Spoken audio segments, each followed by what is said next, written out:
Yang kedua, ada 23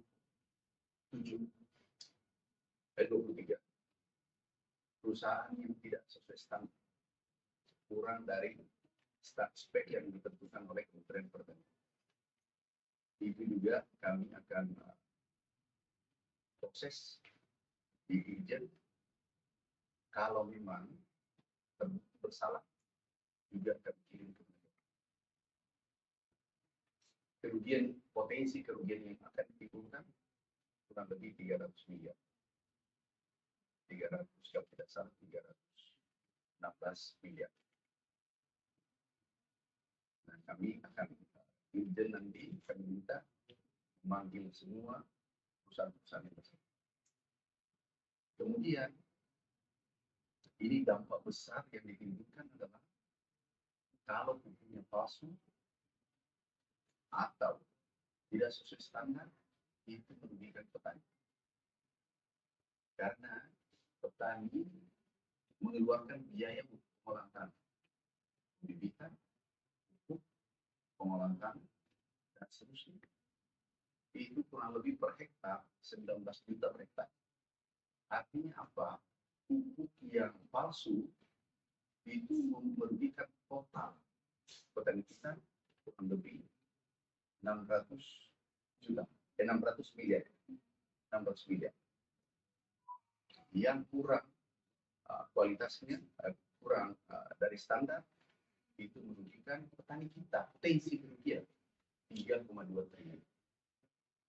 Sehingga kami mengambil langkah-langkah tegas karena ini sangat merugikan petani kita yang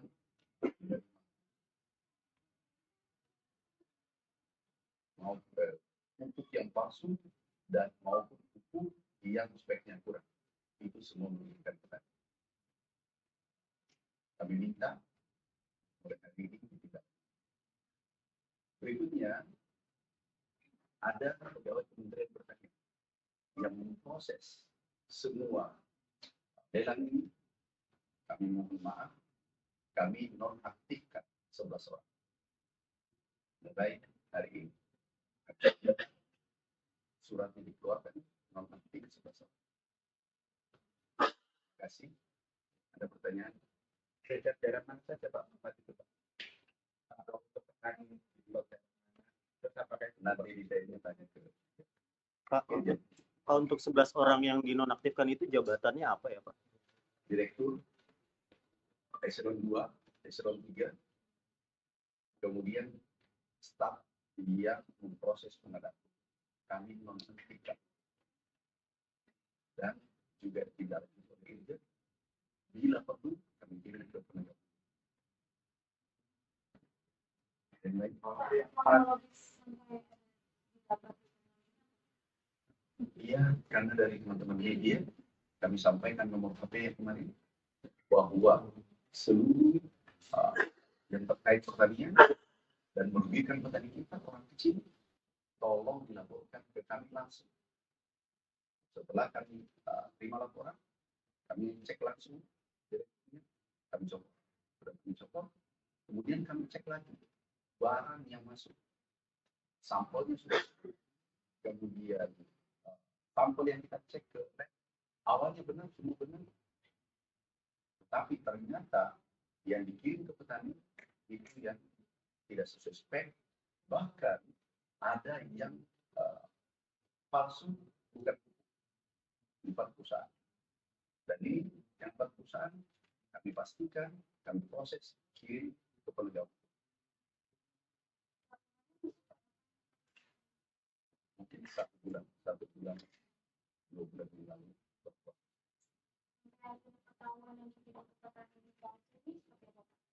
Kami mengambil sampel berdasarkan laporan yang ada.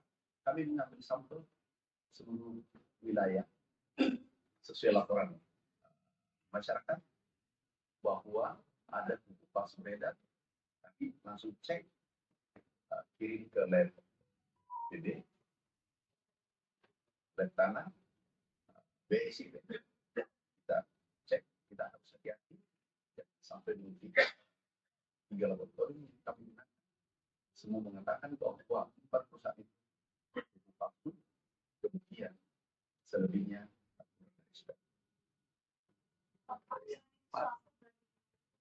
swasta. Pak, ada indikasi pengambilan keuntungan nggak Pak dari 11 orang yang dinonaktifkan ini Pak? Dan totalnya sudah diketahui? Sedang berproses. Kita tunggu hasil. Yang jelas, tadi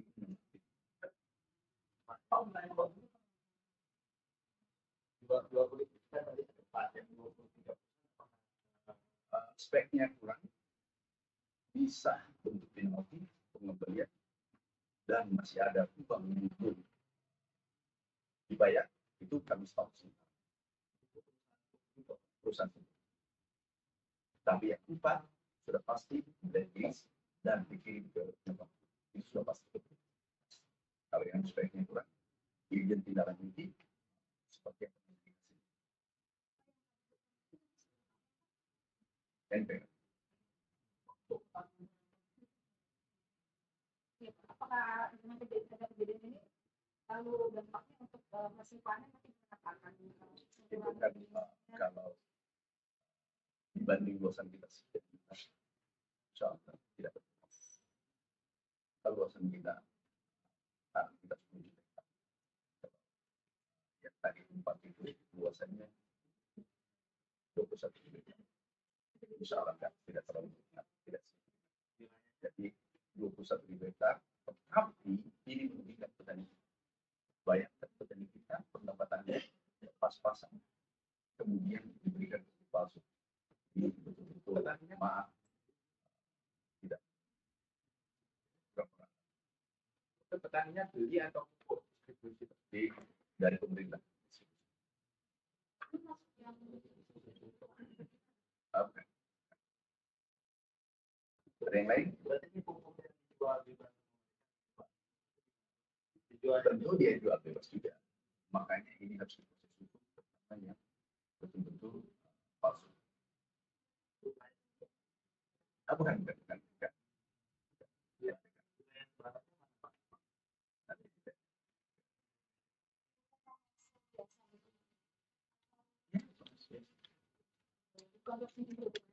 Bukan. Ada yang lain? Ini memang moga-moga ini tidak terjadi lagi ke depan. Kalau tidak salah juga ada di Jawa Barat, proses oleh Polda Jawa Barat. Kemudian kalau tidak salah Kalsel 2 provinsi. Dari laporan yang kami terima bahwa ada bukti yang beredar, sehingga kami cek satu-satu yang masuk dapat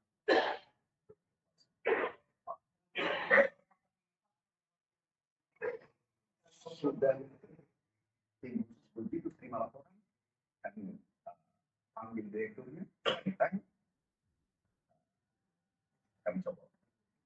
Kemudian kami panggil staf-staf di bawah, kemudian semua yang pengadaan pupuk kami periksa, berbukti bergerak cepat ke seluruh Indonesia dan ditemukan betul-betul ada 4 perusahaan dan beberapa ada perusahaan. Ancaman hukumannya apakah sampai kurungan atau tidak?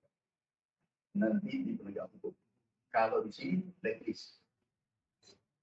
Bahkan kami minta kepada staf, dirjen, direktur, manakala ini di blacklist perusahaannya, kemudian membangun perusahaan baru,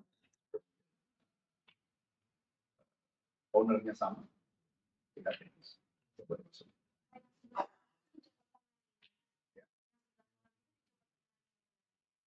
Ada yang sebelumnya, kemudian hari ini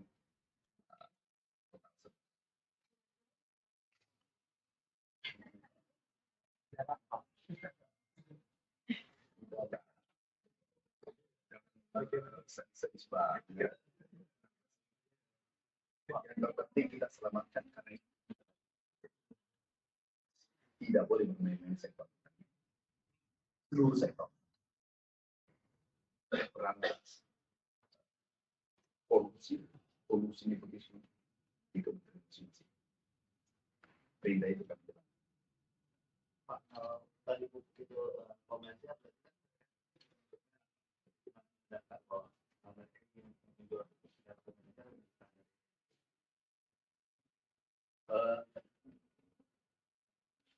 Ini kan ini bantuan pemerintah, tetapi kita kenapa diproses? Karena pasti bukan Kementerian Pertanian saja ikut, benar nggak? Provinsi bisa, kabupaten bisa, juga bebas bisa. Ini harus dihentikan. Kenapa? Ini berdampak besar pada sektor.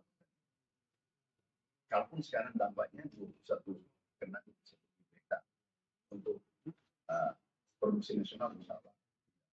Nah, tetapi saudara-saudara kita bisa bayangkan 21 hektar.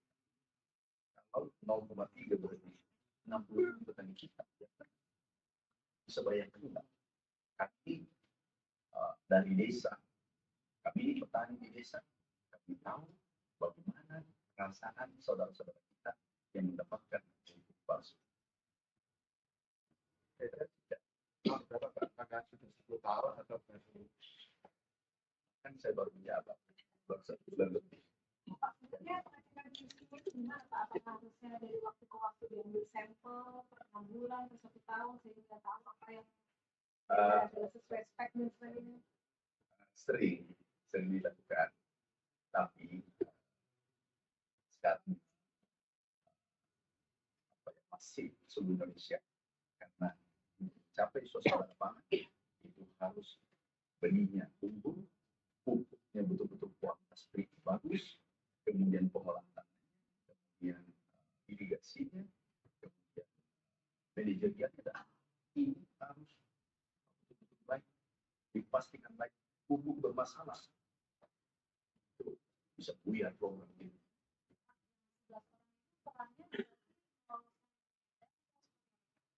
Dia satu persatu, dia tim pengadaan.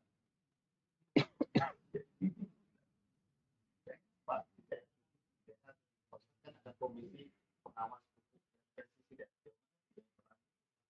Sudah berperan karena kita sudah legis, pernya bagus, tinggal tangan. Soal subsidi pupuk kan berarti sudah dari BLT. Nanti lagi, masa satu kali posisi juga. Ada yang lain, Pak Menteri? Nanti Pak, maka berarti benar-benar tidak ada uang pemerintah untuk membeli pupuk di 4 perusahaan ini, Pak. Apakah itu murni komersil atau ada yang model bantuan beli ke 4 vendor itu? Belum dibayar sepenuhnya. Ini pembayarannya ditahan, hentikan, kemudian diproses. Kenapa? Dari niatnya kan sudah tidak bagus. Soal beda dari kamu, itu kan sudah kita itu.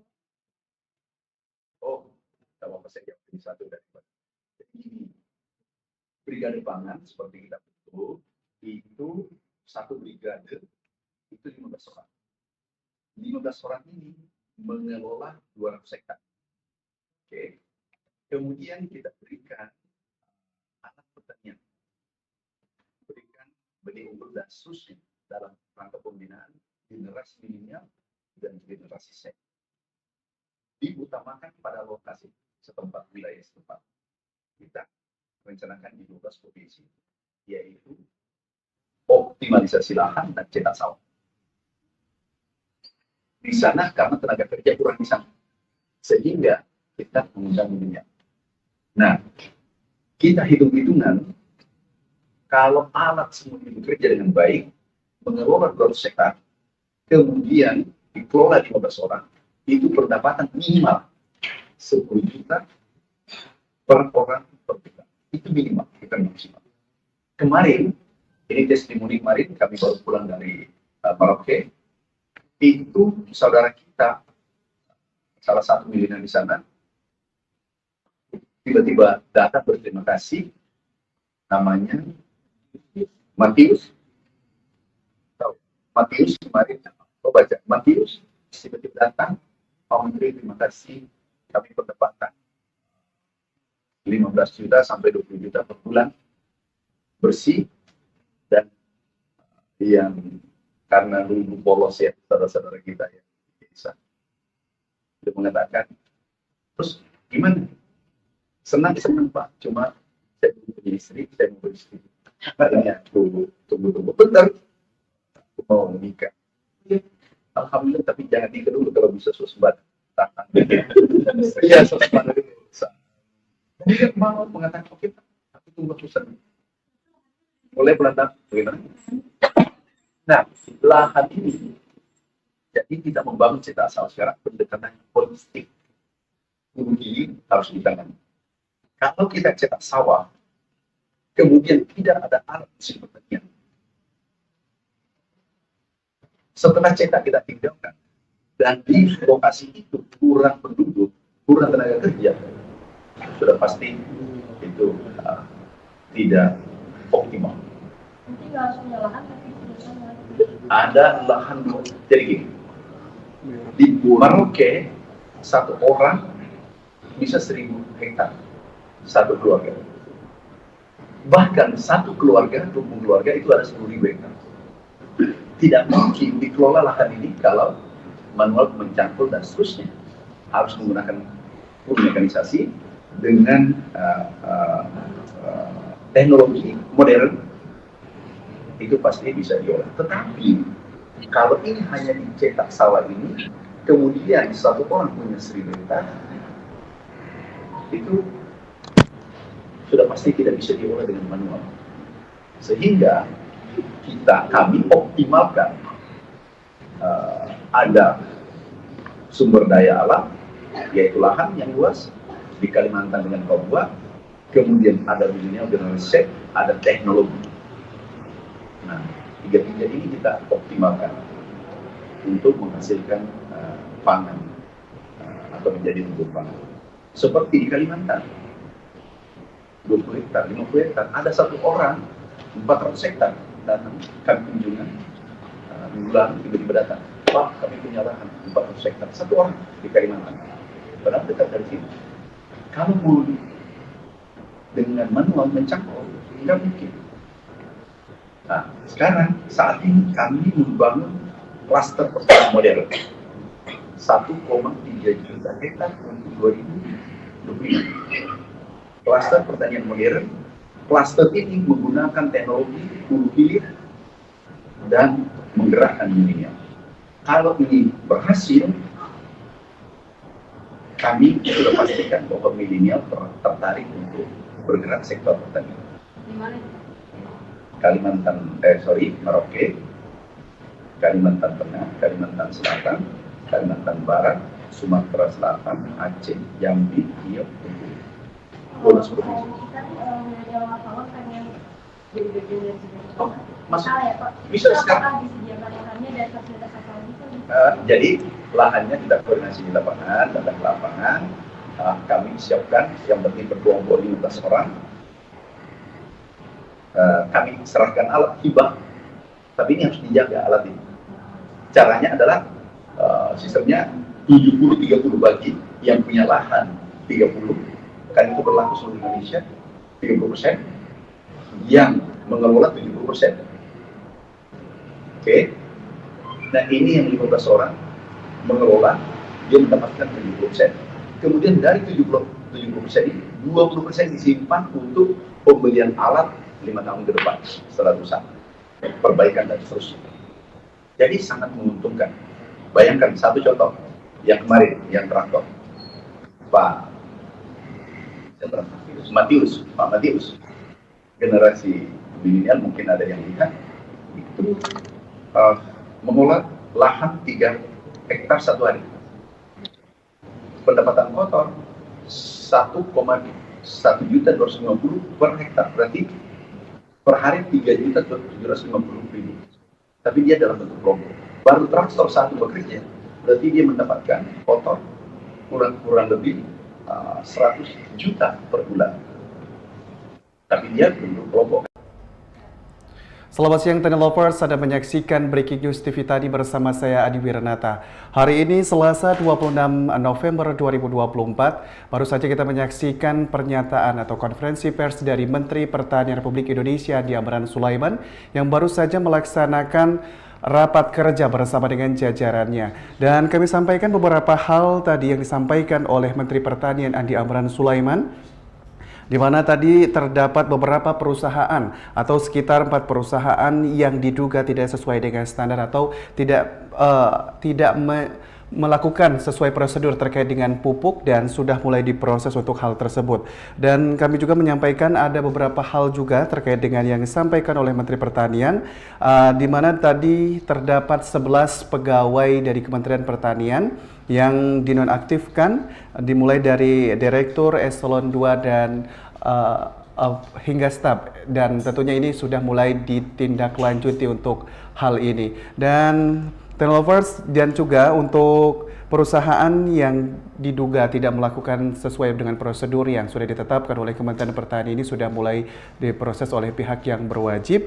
Dan selain itu pemirsa Tani Lovers, kami juga menyampaikan bahwa tadi ada beberapa hal yang juga disampaikan oleh Menteri Pertanian Andi Amran Sulaiman kaitannya dengan brigade pangan, juga yang disampaikan terkait dengan 15 orang yang bertanggung jawab di sekitar 12 hektar dan terdapat maksud kami di sekitar 2 hektar ya, dan satu brigade di mana terdapat 15 orang yang bertanggung jawab di sekitar 12 hektar maksud kami, dan ini terdapat di 12 provinsi. Dan Tani Lovers, kita akan terus mengikuti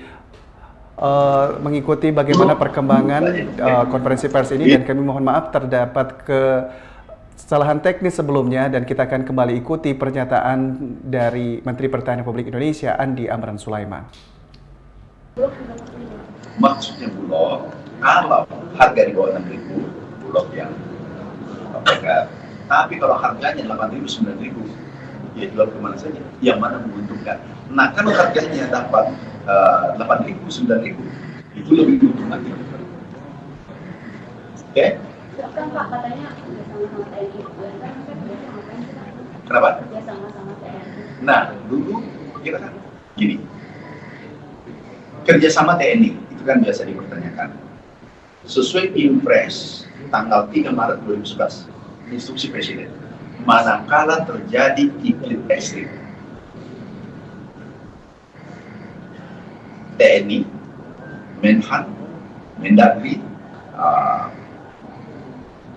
Menteri PU itu wajib membantu sektor pangan, Kementerian Pertanian wajib, bukan sunnah, wajib, karena pangan sangat vital.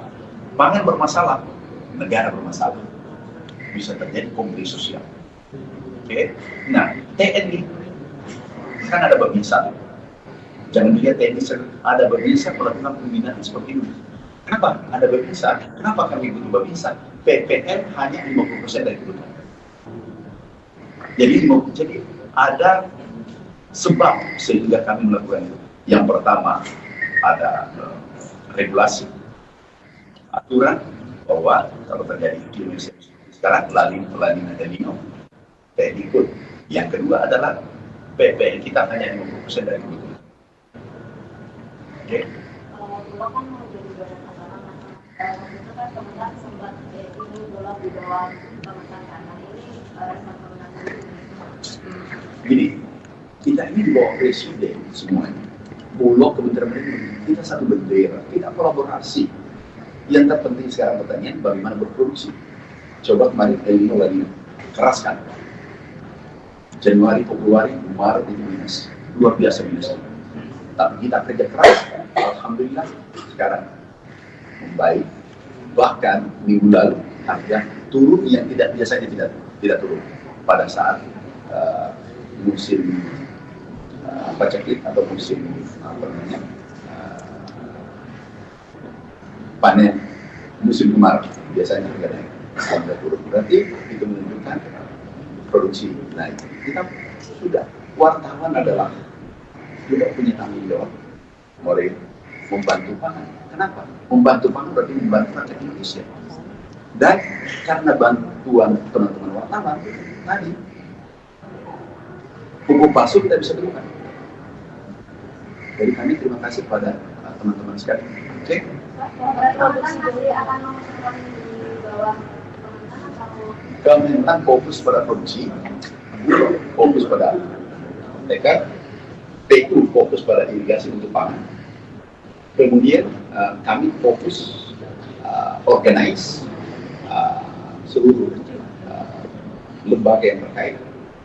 Kita akan dengarkan. itu Pak dari kita langsung menjadi lembaga di bawah presiden. Dia memang tugasnya kita. Kita sinergi kolaborasi. Jadi kita semuanya di bawah presiden, menteri di bawah presiden, bulog di bawah presiden, seluruh lembaga di bawah presiden, panglima tertinggi presiden. Oke? Kira-kira Pak. Lebih tinggi dari tadi ini kan Oh iya, pasti. angkanya. Hah? Cuma 354. Terima kasih. Cuma Ada. 354. Oh jangan Enggak. jangan. Berapa? Cuma 354. Bukan beras yang ditanya. Oh yang beras. Dia berarti sudah tahu berapa aja belum tanya. Coba. Berapa itu? 32. 32 ya. 32, Pak. Doakan, insya Allah. Doakan. Ya, 2025. Dari musim tanam Ya, selalu. Doakan insya Allah. Kalau wartawan berbaik hati kepada kami rebut secepat seperti yang lalu Presiden. kalau beras jadi nggak informasi. Dia dokter susul mana yang impor. Itu saya persoalan lagi. Kenapa Pak Menteri impor? Padahal sudah susul mana gimana? Tapi alam bawah sih 4 tahun kan. Insya Allah bisa lebih cepat kalau wartawan support kita semua. Tadi kan mau ada pasar pertanian modern, nah itu kan sekarang udah ada PSS ya Pak. Nah itu bedanya itu sama. Bukan tadi ada, sudah dilaksanakan. Cluster sekarang pada itu 12 provinsi dan sudah berjalan. Nah itu beda dari masing-masing. Sama aja. Tujuannya adalah provinsi. SDM kenapa dibangun? Itu beliau betul-betul visioner. Karena penduduk bertambah 3,5 juta per tahun. Makanya dari mana? Kalau luas lahan sawah konstan tetap, penduduknya bertambah, tentu pasti impor nantinya.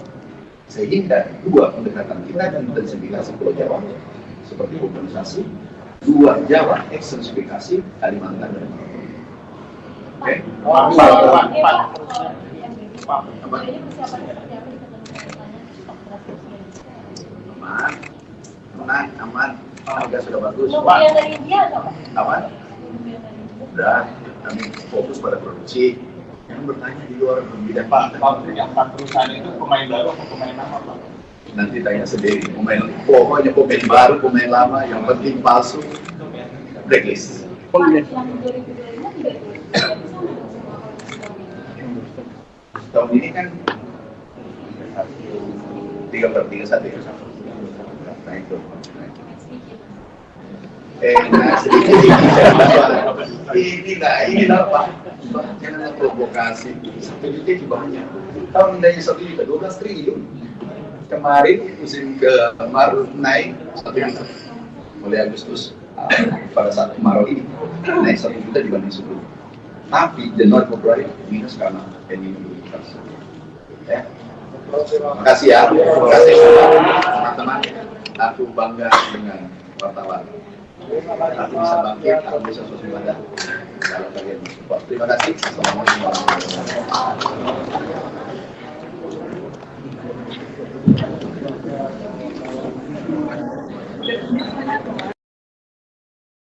Saja kita menyaksikan konferensi pers dari Menteri Pertanian Andi Amran Sulaiman. Beberapa hal yang perlu kami ulangi kembali bahwa tadi sempat disampaikan terdapat 11 pegawai Kementerian Pertanian yang dinonaktifkan terkait dengan penyelenggaraan kegiatan pertanian, dan tentunya yang ini penyimpangan ini merugikan para petani yang harusnya mendapatkan pupuk secara baik, namun ini kondisi sebaliknya. Dan selain itu juga terdapat lebih dari 60.000 petani yang merasakan akibat pupuk palsu tersebut, dan ini sudah mulai dilakukan dan ditindaklanjuti oleh penegak hukum. Dan terkait brigade pangan tadi kami sampaikan, satu brigade swasembada pangan terdapat 15 orang yang mengelola 200 hektar, dan tentunya ini dibina oleh para petani milenial serta Gen Z dan terus dilaksanakan di 12 provinsi hingga sejauh ini. Dan kita hari ini juga sudah terhubung dengan reporter TV Tani Indonesia Elsa Sabrina yang baru saja juga mengikuti berjalannya atau konferensi pers yang dilakukan Menteri Pertanian Andi Amran Sulaiman bersama dengan awak media hari ini, dan mungkin kita bisa sedikit berbincang dengan Elsa Sabrina. Elsa, bisa mendengar suara saya dengan jelas hari ini?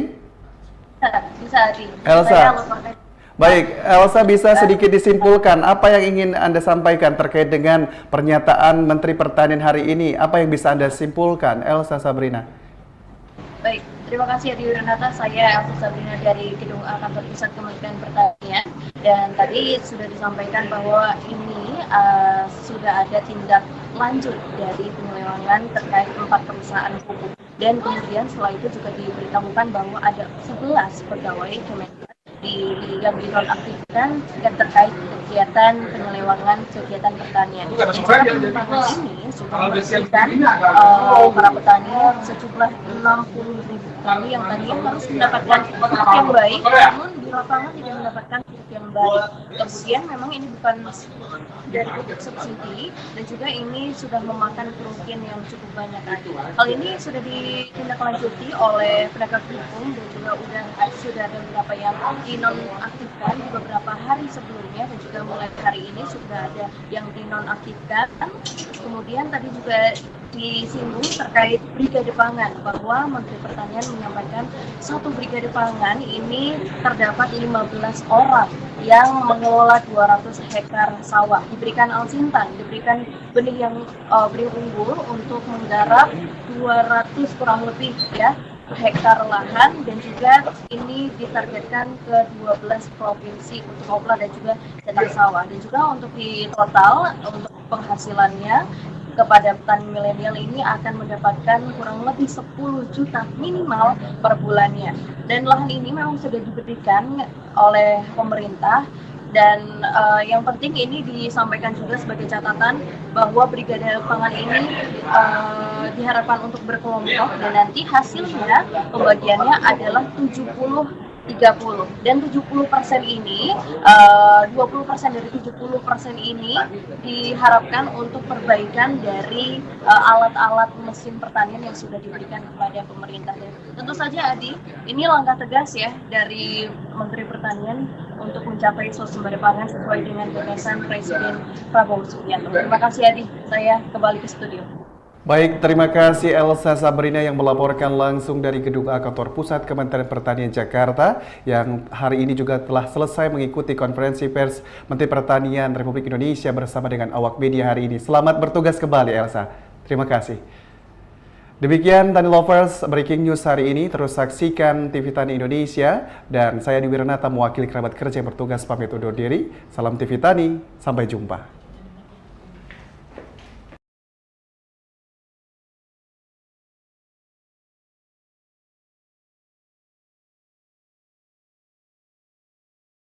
Tiga, dua, satu, lanjut.